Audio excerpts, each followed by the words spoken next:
4월 25일 법률방송 로투데이 시작하겠습니다. 첫 소식입니다. 2018년 4월 25일, 오늘은 55번째 맞는 법의 날입니다. 광화문 정부종합청사에서 기념식이 거행됐는데 대한민국 법조계를 대표하는 법조계 최고위 인사들이 그야말로 모두 참석했습니다. 기념식 주제가 정의와 공정, 인권이었다고 하는데 어떤 말들이 나왔는지 조현경 기자가 전해드립니다. 김명수 대법원장, 이진성 헌법재판소장, 박상기 법무부 장관, 문무일 검찰총장, 김현 대한변협회장, 이회숙 법제처장, 대한민국 최고법원의 수장, 법조 관련 정부 부처의 수장, 대한민국 변호사 단체의 수장 등 관과 민, 대한민국 법조계 최고위 인사들이 한자리에 모였습니다. 제55회 법의 날을 기념하기 위해서입니다. 오늘 법의 날 기념식 주제는 정의와 공정, 인권이었습니다. 오늘 법의 날을 맞이하여 촛불 시민들이 추운 겨울 간절한 마음으로 염원했던 법의 지배를 튼튼히 하고 공정하고 정의로운 사회, 인권이 존중받는 사회를 지난 1964년 법정기념일로 제정된 법의 날은 1895년 4월 25일 우리나라 최초의 법률인 재판소 구성법 시행일을 따라 이날을 법의 날로 제정했습니다. 법의 날 제정일로부터 55년, 김명수 대법원장은 아직도 법이 공정하지 못하다는 인식이 왜 있는지, 법조인들은 억울해할 게 아니라 자성부터 해야 한다고 촉구했습니다. 우리가 먼저 법과 제도를 제대로 만들고 올바로 운용했는지를 국민의 시각에서 되돌아보고 반성해야 합니다. 국민들의 실망을 뼈아프게 느끼고 더욱 노력해야 합니다. 이어 김명수 대법원장과 이진성 헌법재판소장, 김현 변협회장 등은 함께 법의 지배를 확립할 것을 서약하는 서명식을 거행했습니다. 진정한 법의 지배는 위정자와 법을 제정하고 집행하는 사람들이 스스로 헌법과 법률을 준수해야만 실현될 수 있는 것입니다. 대한변협은 법의 정신을 살려 우리 사회가 보다 정의롭고 공정하며 소수자와 약자에게 희망을 줄 수 있도록 최선의 노력을 다하겠습니다.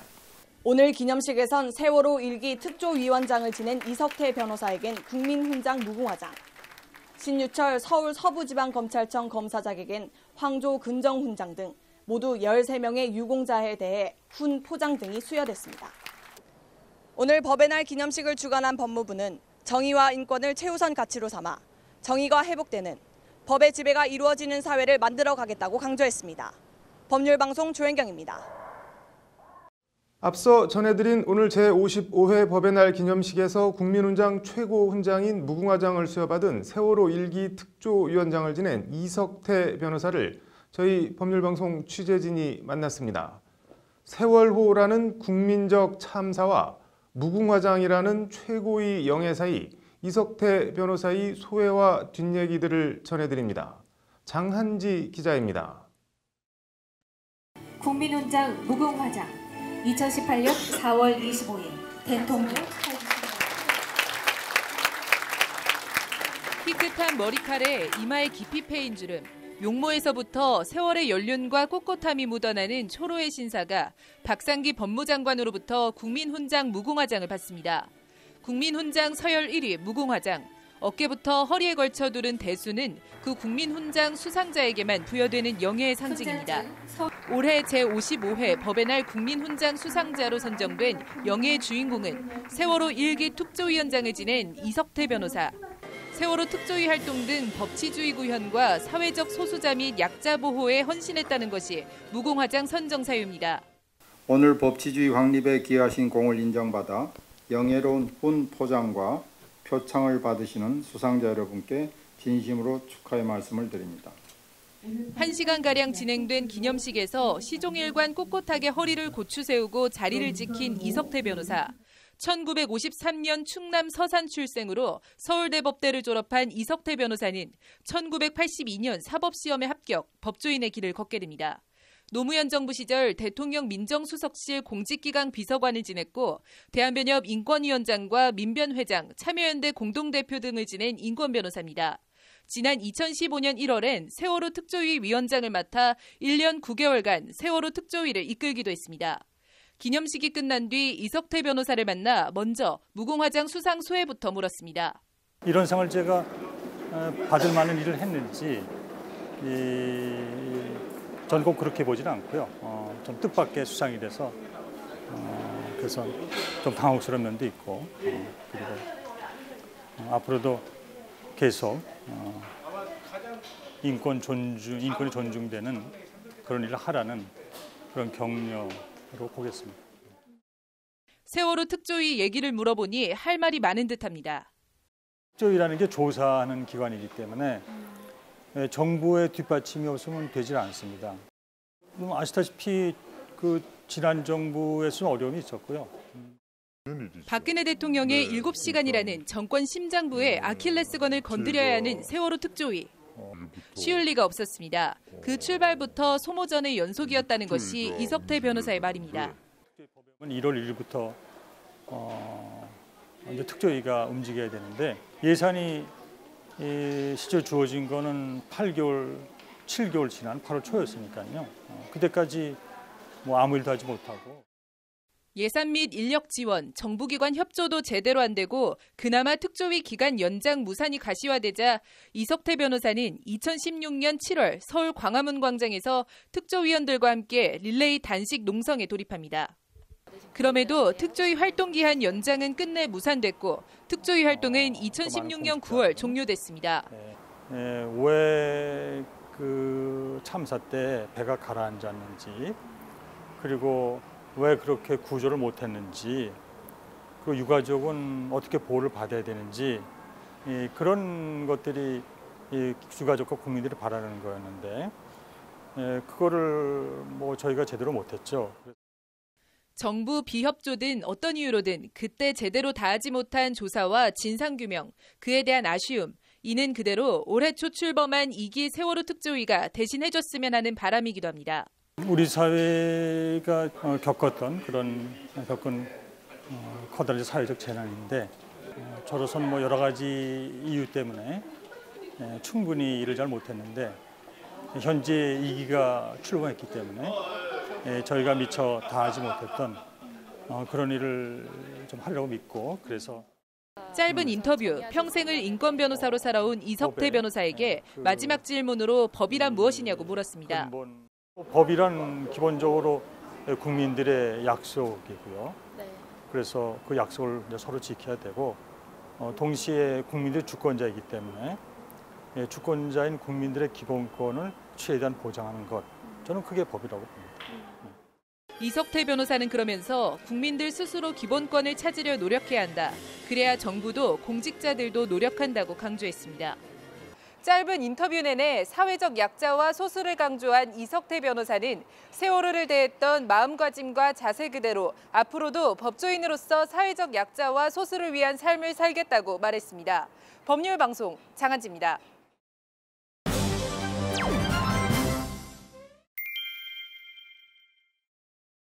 오늘 국회에선 공정거래법 전면 개정 토론회가 열렸습니다.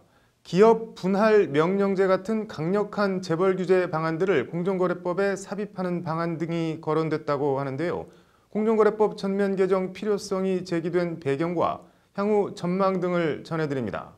김정래 기자의 심층 리포트입니다. 오늘 국회의원회관에서 참여연대 등 주최로 열린 토론회 제목은 공정거래법 전면 개정 방향을 논하다입니다. 공정거래법 전면 개정을 전제로 하는 토론회입니다. 그 배경엔 1980년 제정된 공정거래법의 잦은 개정이 있습니다. 법 제정 후 지난 38년간 1년에 한 번 이상꼴로 법 개정이 이루어져 전체적으로 보면 만신창이 누더기 법안이 됐다는 겁니다. 그 바탕엔 공정거래법이 그동안 고도 성장과 크게 강화된 재벌의 위상 등 달라진 경제 환경을 제대로 반영하지 못하고 있다는 인식이 자리 잡고 있습니다. 거기서 누적된 어떤 여러 가지 폐해와 모순들, 그것들이 이제 지금 터져 나오면서 지금 이제 시대 정신이 내지 시대적 과제가 공정 내지 정의가 같이 갈 수 있는 그런 시장 경제를. 토론회 발제를 맡은 민변 부회장 김남근 변호사는 공정거래법 전면 개정 3대 축가 방향으로 재벌개혁, 가불개혁, 공정행정개혁 3개 방안을 제시했습니다.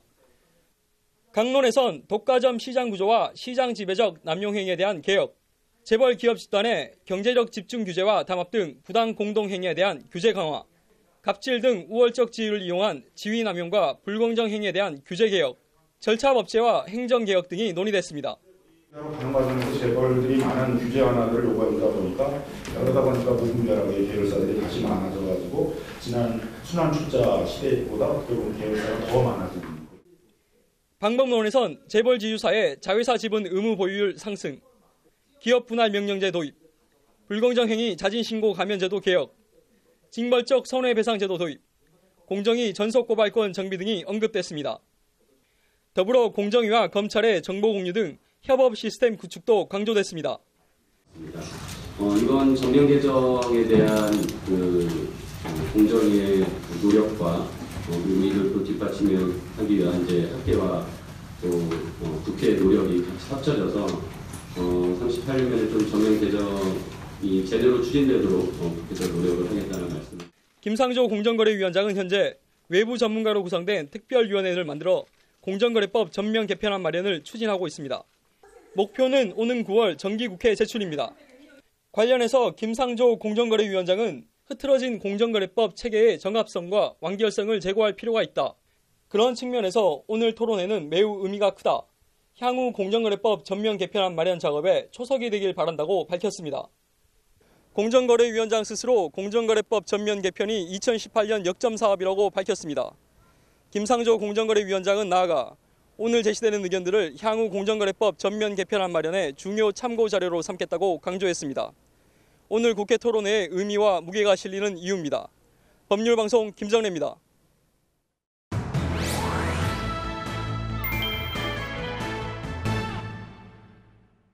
김학의 전 법무차관의 별장 성접대 의혹 무혐의 처리를 검찰 과거사위원회가 본조사 안건으로 상정했습니다. 김수현 변호사의 이슈 속 법과 생활, 오늘은 이 얘기 해보겠습니다. 김 변호사님, 김학의 전 차관 성접대 의혹 사건, 이게 내용이 어떻게 됐었죠?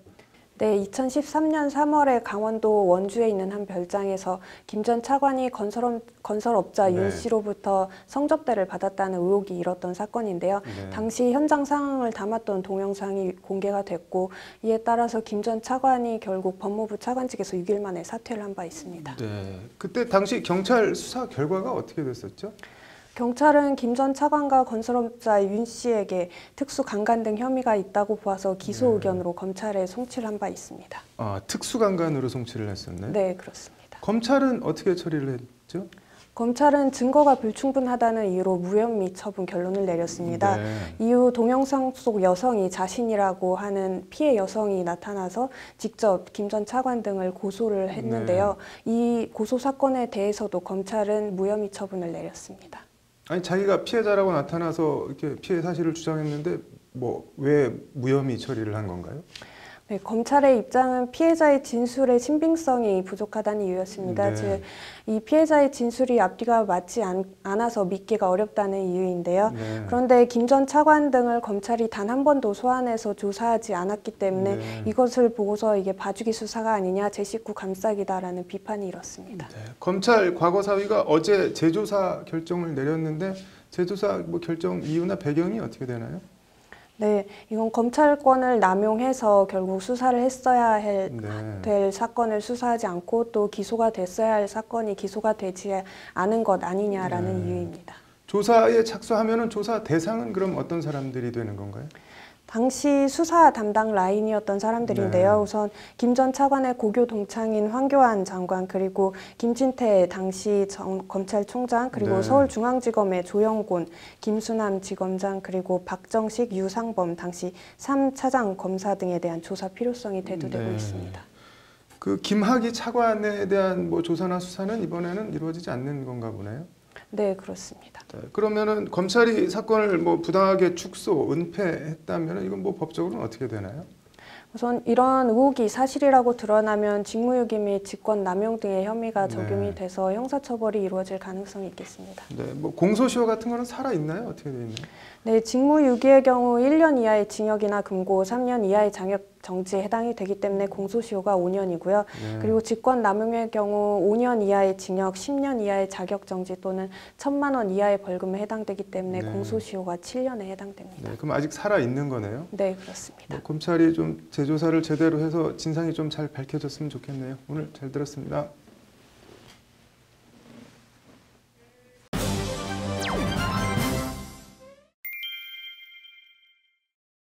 이어서 법조계 소식 전해드리겠습니다. 문무일 검찰총장이 오늘 검찰개혁 작업을 차기 총장이 이어갈 수 있도록 절반 정도는 남겨두겠다는 입장을 밝혔습니다. 문 총장은 대검 블로그 기자단 간담회에서 검찰개혁은 원래 생각했던 것의 반 정도를 하고 있고 나머지 반도 진행하고 싶지만 구성원이 힘들어하고 있다며 이같이 말했습니다. 한진그룹 총수 일가의 밀수 및 탈세 의혹을 조사 중인 관세청이 대한항공과 일부 세관의 유착 의혹에 대한 내부 감찰에 착수했습니다. 관세청은 인천 본부세관 직원이 대한항공 직원에게 항공기 좌석 업그레이드를 부탁한 정황이 담긴 이메일을 입수하고 사실관계를 확인 중인 것으로 알려졌습니다. 경찰이 댓글 여론조작을 벌인 드루킹 일당과 돈 거래를 한 혐의를 받는 김경수 의원 보좌관 한모 씨를 30일 소환 조사합니다. 서울경찰청은 오늘 한 씨를 부정청탁 및 금품 등 수수의 금지에 관한 법률 위반 피의자로 입건했다며 이같이 밝혔습니다. 법원 공무원교육원은 27일 경기 고양시 교육원 대강당에서 시각장애인 오케스트라인 한빛예술단을 초청해 장애인의 날 기념 콘서트를 개최합니다. 법원 공무원교육원 직원과 교육생 등 500여 명이 참석하는 가운데 팝밴드 블루오션, 챔버 오케스트라의 연주 등이 진행됩니다.